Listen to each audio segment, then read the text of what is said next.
What's going on, you guys? TBR here, back yet again with another King of Fighters All-Star video, and happy Monday to all of you out there. I hope you all enjoyed your holiday weekends and had a safe, happy Halloween. In today's video, we are going to be talking about the latest in-game events to be added into the King of Fighters All-Star as of today, November 1st. So let's go ahead and jump into it. But before we get into all the details, make sure if you guys are new here and you enjoy daily King of Fighters All-Star content such as this, you smash that like button and subscribe, as we are getting dangerously close to 3,000 subscribers, which is our goal to be at that number by the end of the year. And if you subscribe today, you'll be getting us one step closer to that number, and we would greatly appreciate it. So with all of that being said, let's go ahead and get into today's video, and we're going to go ahead and start off with the charm of the original Rush Dungeon event. So as is the case with any Rush Dungeon event, this is going to be a 3-stage dungeon. So my recommendation to you guys before you start using your AP to farm this thing is always to wait for the final EX stage to open up, and that is going to give you the best yield for your rewards. Now, as far as the characters and the cards you're going to need, pretty self-explanatory. You're going to need either some of the new SS fighters and their cards, or some of these other characters that are listed here. Not a whole lot to talk about in that department. Now, when it comes to the exchange shop this time around, well, it's an exchange shop. There's really not a whole lot in here that we need to discuss. As you guys can see, this is pretty much standard fare. My recommendation to you guys is pretty much always to pick up these rare enhancement hammers each and every day, because those 5 rare enhancement hammers do add up in a big way by the end of these events. And then from there, it's up to you largely as to whether or not you want to pick up any of the rest of these items. I always pick up these plus capsule mystery boxes, and then I tend to move on to some of these awakening tier boxes for the tier 5 XP bottles, but that's really just me. Outside of that, the other stuff that's going to be in here is you're going to have a mystery stone box for your plus imprint stones.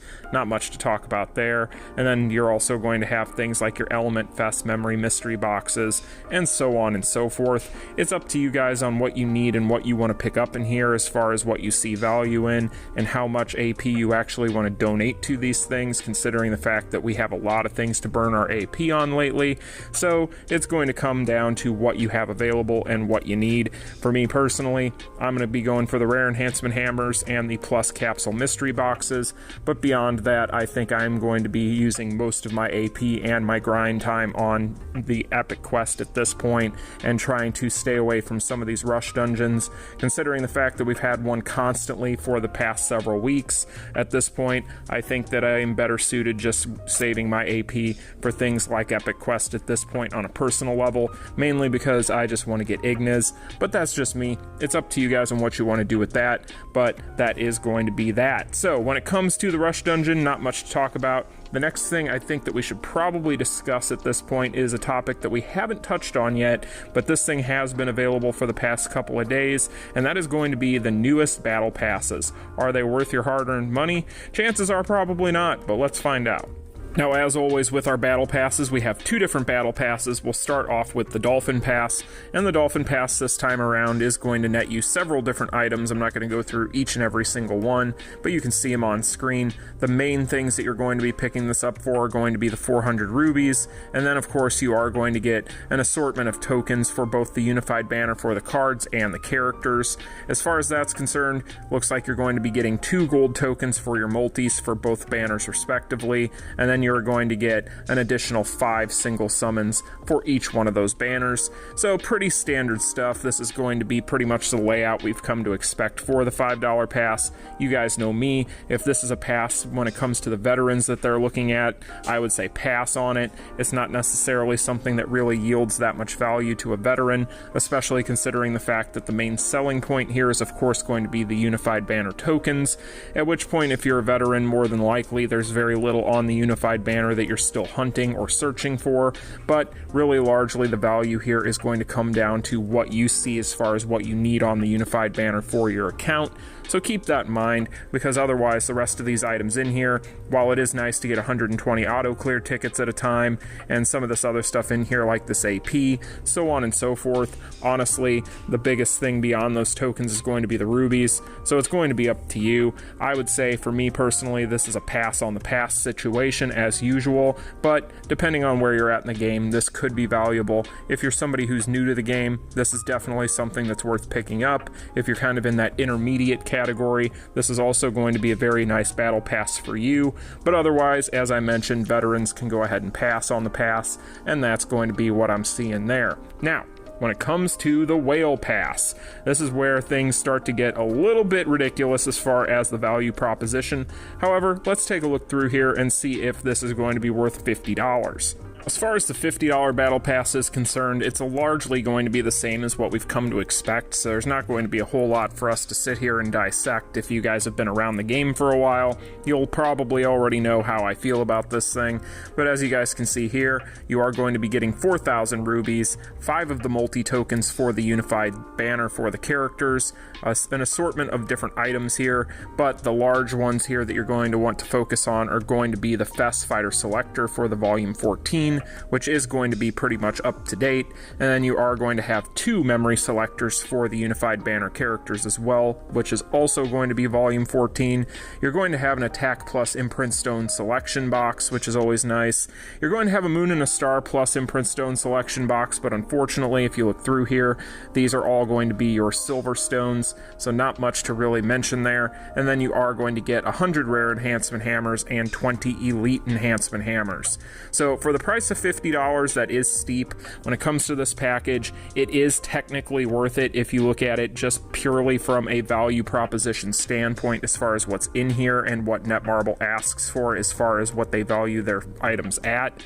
But outside of that, as far as whether or not you should pick this up, largely it's going to come down to a couple of factors. It's going to come down to how many unified banner memories and or characters you need. So if you're somebody that's been playing the game forever, chances are that you are not going to have that much value in these items here, which outside of your rubies and those unified banner tokens, which are largely honestly in the same category as these selectors, then it's really going to come down to that for you. If you need a lot of that stuff, then chances are this is going to be worth the $50 price tag, whereas this thing loses a ton of value if you don't really need any of that stuff, which at that point you're better off just skipping it and going and finding something else to spend $50 on. The rest of these items in here, while the hammers are really nice, when it comes to the stones, I would really like to see them start giving us the chance to select gold ones for this, but I can see why they don't do it. It's probably to kind of keep separating the people who actually play and pay money to play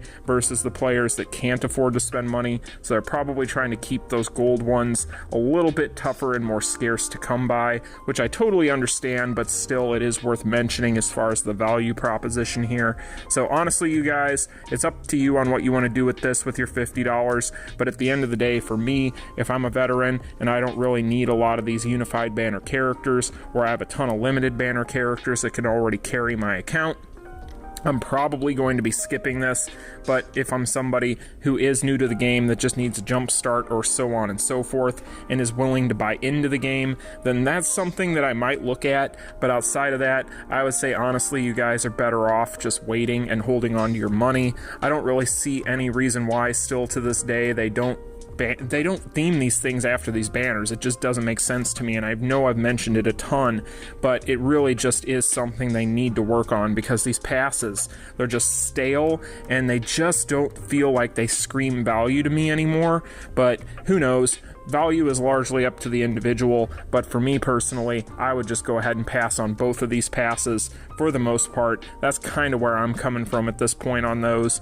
But outside of that, you guys, we do have one other major thing to talk about in today's video, and of course that is going to be the newest in-game mode to be added into the King of Fighters All-Star, and that is going to be Deimos base. So let's take a look at this thing and see how it functions and whether or not it is going to be a valuable part of the game. So as you guys can see here, this is structurally going to be laid out much the same as what we have come to expect with things such as the Tower of Trials, where you are going to have X amount of tiers on this tower, and instead of ascending as we do with the actual Tower of Trials itself, in Deimos base we actually descend and we go all the way to the bottom, which is going to be the final stage so far, which is going to be tier 50. And if you guys notice up in the top right hand corner, you are going to have a different CP recommendation for each one of these stages that does get higher as you go, as well as different applied dungeon effects for each one of these stages.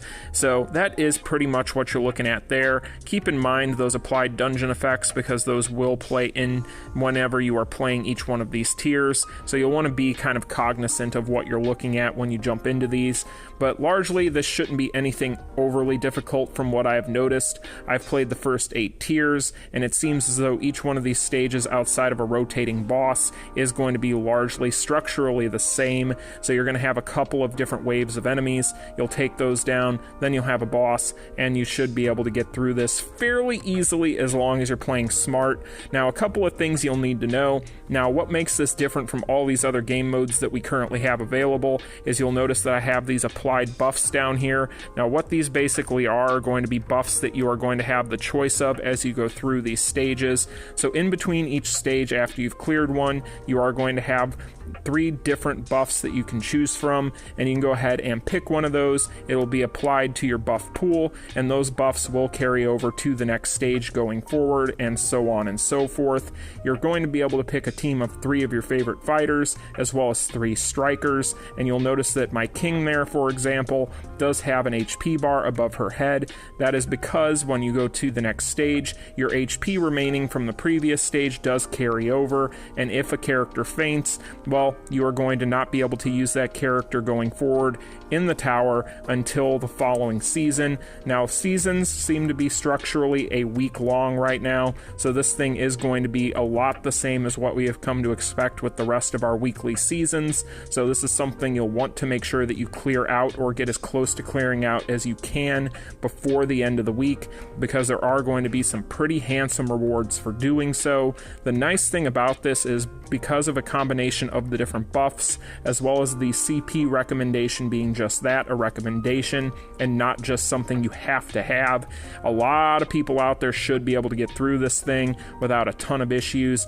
My recommendation to you guys, if you really need it, is you can go ahead and go for crit rate or crit cards in general. So crit rate and crit damage are always going to be really good for your CP bumps, but honestly, if you have a nice healing striker, or even a character that has an onboard heal on their kit, those characters will help people out there who are going to be kind of beginners or intermediates to survive and get through this as much as possible. I know there's a lot of people out there that are planning on using the Orochi teams out there just so that way they can help themselves out as far as HP recovery is concerned, and that's also another really good option. Now, one other big thing to keep note of when it comes to this is the fact that you are going to be relegated to only being able to use characters that are at a minimum at Awakening level 1, so keep that in mind. So that is going to throw a bit of a wrench in your plans if you don't.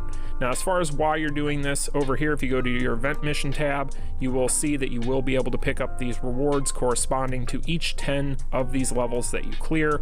So as you guys will see, you're going to get some Awakening tier capsules for your XP capsules, which is really good. Going to get a ton of summoning tickets, and all of these things are on a 6-day rotation.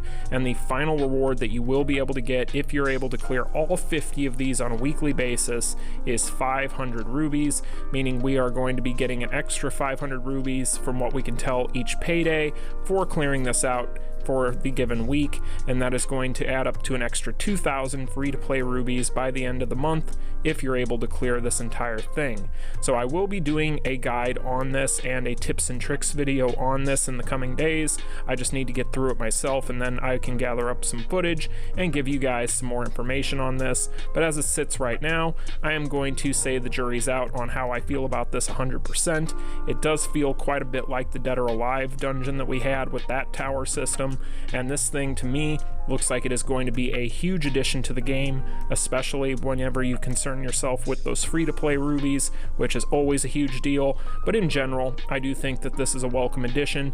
If anything, it's a new mode, which is always something that we welcome because we don't get a whole lot of those, and in general, I think that this is going to be good for the game. However, I can see some brand new players having difficulty with it, especially people who are going to be in the beginner category or even the intermediates, but as long as you can get yourself together a competent team and you can be smart with your dodging and just play well, then you should be in good shape for the most part. And again, keep an eye on crit rate and crit damage cards. Those will help your CP out a ton.